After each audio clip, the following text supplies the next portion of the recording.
नहमदुहु व नुसल्ली अला रसूलिहिल करीम अम्मा बाद फ़अऊज़ु बिल्लाहि मिनश शैतानिर रजीम बिस्मिल्लाहिर रहमानिर रहीम।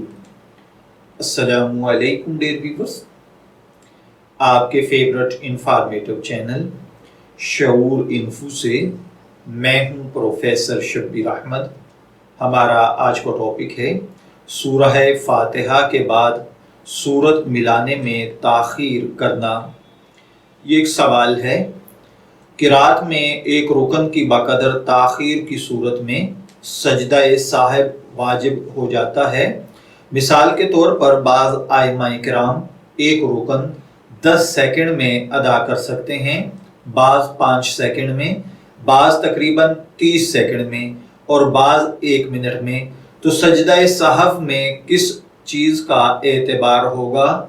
आया उसी इमाम के रुकन का एतबार होगा जिसने ताख़ीर की है, चाहे वो 5 सेकंड ही क्यों ना हो या इसकी कोई ख़ास मिक़दार मुतय्यन है।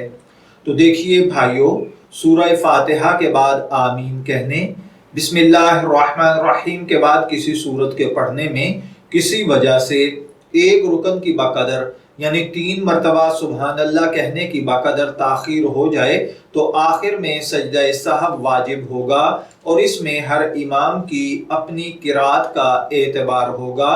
किसी वक्त की तहदीद इसमें नहीं की जा सकती। मैं दुआगो हूँ कि अल्लाह ताला हमें इन बातों को समझकर इनके मुताबिक अमल करने की तौफीक अता फरमाए।